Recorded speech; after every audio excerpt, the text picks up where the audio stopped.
പനി മൂത്ത് സീനായി. ട്രിപ്പിടാൻ വന്ന് കിടക്കുക.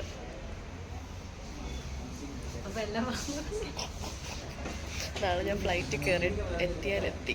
അപ്പം നമുക്ക് നാളെ കാണാം. ഒരു കയ്യിൽ കുത്തിയിട്ട് വെയിൻ കിട്ടിയിട്ടില്ല സുഹൃത്തുക്കളെ. നമുക്കപ്പോൾ അടുത്ത കൈക്ക് കുത്തു കിട്ടാൻ വേണ്ടിയിട്ട് നോക്കിയിരിക്കാം. എൻ്റെ പൊട്ട് കണ്ണിൻ്റെ മേളിലിരിക്കുന്നടി.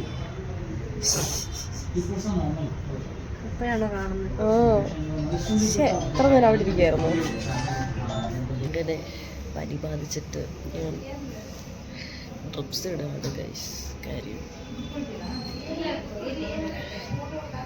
ഇന്നും കൂടി ഞാൻ ഡ്രിപ്സ് ഇട്ടിട്ടില്ലെങ്കിൽ മിക്കവാറും നാളെ ഫ്ലൈറ്റ് കയറുന്ന സമയത്ത് ഞാനൊരു മകുപ്പാവും. അപ്പം നമുക്ക് കുറച്ച് എനർജി വേണം. ഡെങ്കി ഒന്നുമില്ല, എന്തായാലും നാളെ എത്തുന്നിടം വരെയുള്ള എനർജിക്ക് ഞാൻ ട്രിപ്സ് ഇടുക. അങ്ങനെ പനിയെല്ലാം കുറച്ച് സീരിയസ് ആയിട്ട് എനിക്ക് ബാധിച്ചിട്ടുണ്ടായിരുന്നു.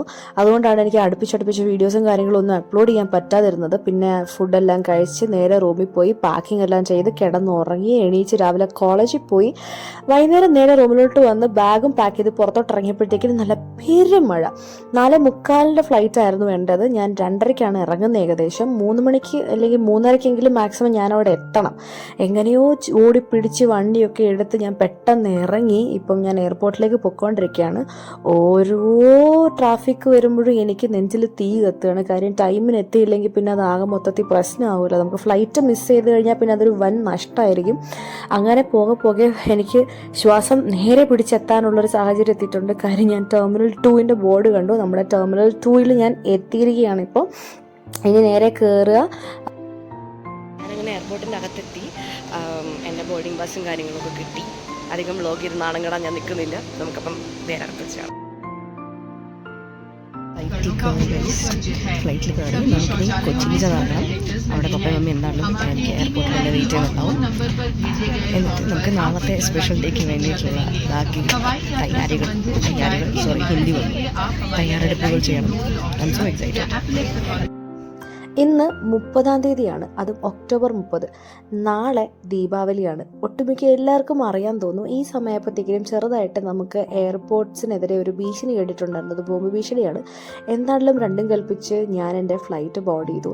എനിക്ക് ഏറ്റവും ഇഷ്ടമുള്ളൊരു സംഭവമാണ് ടേക്ക് ഓഫ്. ലാൻഡിങ് എനിക്ക് അത്ര എക്സൈറ്റഡ് ആയിട്ട് തോന്നിയിട്ടില്ലെങ്കിലും ടേക്ക് ഓഫിനോട് എന്തോ പ്രത്യേകതരം ഒരു ഇഷ്ടമാണ്. പെട്ടെന്ന് മേലോട്ട് പോകുക, നമ്മൾ കുറച്ച് നേരം അങ്ങനെ തൂങ്ങിപ്പിടിച്ച് നിൽക്കുന്നൊരു ഫീലിലേക്ക് വരിക. പിന്നെ ഓരോ ഘട്ടം ഘട്ടമായിട്ട് ഫ്ലൈറ്റ് മേലേക്ക് കയറി പോകുമ്പോഴത്തേക്കിനും ഒരു എന്തോ ഞാൻ വേറെ എവിടെയോ ലോകത്ത് ചെന്നെത്തിയ പോലെയാണ്. എനിക്ക് ഭയങ്കര ഇഷ്ടമാണിത്. ഇതെൻ്റെ സെക്കൻഡ് ഫ്ലൈറ്റാണ്. എൻ്റെ first flight was from Delhi to Bangalore. ഇപ്പം അങ്ങനെ ആദ്യത്തെ ഫ്ലൈറ്റിൻ്റെ സ്റ്റോറീസ് പറയുകയാണെങ്കിൽ എനിക്ക് പറയാതിരിക്കാൻ വയ്യ. നല്ല കോമഡി ആയിരുന്നു. ഞാൻ എങ്ങനെയാണ് ഫ്ലൈറ്റിനകത്ത് കയറിയെന്ന് എനിക്ക് പോലും അറിയത്തില്ല. പക്ഷെ ഇപ്പോൾ രണ്ടാമത് കയറിയപ്പോഴത്തേക്കും ആദ്യത്തെ ഒരു ടെൻഷനും കാര്യങ്ങളും ഒന്നും ഉണ്ടായിരുന്നില്ല. കൂളായിട്ട് കയറി ഇരുന്നു. എല്ലാ പ്രാവശ്യം പോലെ എനിക്ക് വിൻഡോ സൈഡ് തന്നെയായിരുന്നു വന്നിരുന്നത്. ആൻഡ് ഞാൻ വൈകുന്നേരത്തെ ഫ്ലൈറ്റ് എടുത്തതുകൊണ്ട് എൻ്റെ ലൈഫിലെ ഏറ്റവും ബ്യൂട്ടിഫുൾ ആയിട്ടുള്ള ഒരു കാഴ്ച എനിക്ക് കാണാൻ പറ്റി. അത് വേറൊന്നുമല്ല, ഒരു വണ്ടർഫുൾ സൺ സെറ്റായിരുന്നു എനിക്ക് കാണാൻ പറ്റിയത്. സത്യം പറയുകയാണെങ്കിൽ നമ്മൾ ഈ സ്വപ്നത്തിലൊക്കെ കാണത്തില്ലേ, അതുപോലെ തന്നെ കോട്ടൺ ക്യാൻഡീസിൻ്റെ മുകളിൽ കൂടെ ഞാനിങ്ങനെ പഞ്ഞിക്കട്ടകൾ അടുക്കി വെച്ചിരിക്കുന്നതിൻ്റെ മേളിൽ കൂടെ, അല്ലെങ്കിൽ കോട്ടൺ ക്യാൻഡീസിൻ്റെ ഒക്കെ മേളിൽ കൂടെ ഞാൻ പോകുന്ന പോലെ എനിക്ക് ഫീൽ ചെയ്തിട്ടുണ്ടായിരുന്നേ. കുറേ നേരം വെയിറ്റ് ചെയ്യേണ്ടി ഒന്നും വന്നില്ല. ഒരു 45 മിനിറ്റ്സിനുള്ളിൽ തന്നെ നമുക്ക് അനൗൺസ്മെൻറ്റും കാര്യങ്ങളൊക്കെ വന്ന് നമ്മൾ കൊച്ചിയിൽ ലാൻഡ് ആവാറായത്. അങ്ങനെ താഴേക്ക് നോക്കിയ സമയത്ത് മെല്ലെ ഭൂമിയൊക്കെ ഒന്ന് കണ്ടു തുടങ്ങി. ഇത്ര നേരം ആകാശത്തിൻ്റെ ഭംഗി ആസ്വദിച്ചുകൊണ്ടിരിക്കുമായിരുന്നു. ആൻഡ് ആകാശത്ത് എത്തിക്കഴിഞ്ഞാൽ പിന്നെ പറയണ്ടല്ലോ, ഇറ്റ് ഈസ് അനദർ ഫീലിംഗ്. അങ്ങനെ ഭൂമിയെല്ലാം കണ്ട് ഞാൻ അങ്ങനെ ഭൂമി കണ്ടു കഴിഞ്ഞപ്പോഴത്തേക്കിനും ആശ്വാസമായി. കാര്യം കൊച്ചി എത്തിക്കഴിഞ്ഞ് കഴിഞ്ഞാൽ പിന്നെ അവിടുത്തെ പുഴകളും വെള്ളങ്ങളും കായലും എല്ലാം കണ്ടു കഴിഞ്ഞാൽ പിന്നെ അതൊരു വേറെ തന്നെ ലെവലാണ്. മേളിൽ നിന്ന് കൊച്ചി കാണാൻ എനിക്ക് ഭയങ്കര ഇഷ്ടപ്പെട്ടു. ഭയങ്കര പ്രിട്ടി ആയിട്ടുണ്ടായിരുന്നു കാണാൻ. അങ്ങനെ നമ്മൾ ലാൻഡ് ചെയ്യാൻ പോവുകയാണ്. നമ്മൾ മേളിൽ നിന്ന് മെല്ലെ മെല്ലെ മെല്ലെ മെല്ലെ താഴ്ന്ന് നമ്മൾ റൺവേ എത്തിയിട്ടുണ്ട്. നല്ല രസമുണ്ട്. ഞാൻ പറയില്ല, എനിക്ക് ടേക്ക് ഓഫാണ് ഏറ്റവും കൂടുതൽ ഇഷ്ടം. എനിക്ക് ലാൻഡിങ്ങിനെക്കാട്ടിലും കുറച്ചും കൂടി എക്സൈറ്റ്മെൻറ്റ് തോന്നുന്നത് ടേക്ക് ഓഫിലാണ്. അത് ഭയങ്കര ഒരു എന്താ പറയുക, നമ്മളിങ്ങനെ കാത്തിരുന്ന് ഷൂന്നും പറഞ്ഞ മുകളിലേക്ക് പോകുന്ന ഒരു ഫീലാണ്. ലാൻഡിങ് എനിക്ക് അത്ര എക്സൈറ്റഡ് ആയിട്ട് തോന്നിയിട്ടുണ്ടായിരുന്നില്ല. അങ്ങനെ എൻ്റെ ഫ്ലൈറ്റ് എന്നെ നേരെ കൊച്ചിൻ ഇൻ്റർനാഷണൽ എയർപോർട്ടിൽ എത്തിച്ചു. 4:45 വരേണ്ട വണ്ടിയായിരുന്നു. ഇതൊരു 30 മിനിറ്റ്സ് ലേറ്റ് ആയിരുന്നു. അതുകൊണ്ട് ഞാൻ എത്തുമ്പോൾ തന്നെ ഏകദേശം ഒരു 6:45 അറൗണ്ട് ആയിട്ടുണ്ടെന്നാണ് എൻ്റെ ഒരു വിശ്വാസം. ഇനി നമുക്ക് നേരെ പപ്പനും അമ്മനെ കണ്ടുപിടിക്കാൻ പോകണം ഇറങ്ങിയിട്ട്. Reached Kochi international airport. ഇനി വീട്ടുകാരെ തപ്പാം. അച്ഛൻ്റെ അമ്മേനെ കിട്ടി ഗോയ്സ്. ഹലോ.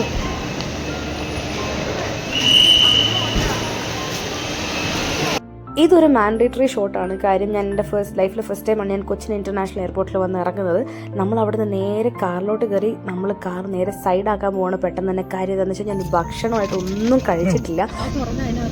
എൻ്റെ കുഞ്ഞിന് ഇച്ചിരി ഇത് മതിയായിരുന്നു, അവൾക്ക് ചായ മതിയായിരുന്നു.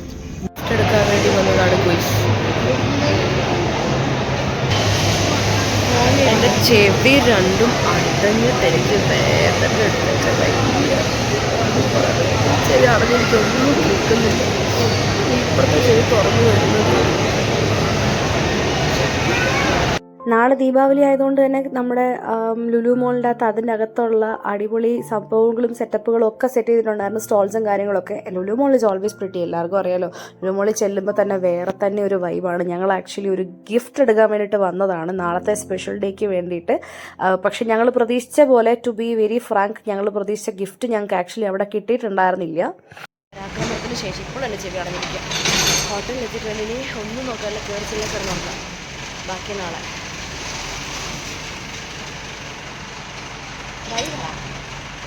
Bye.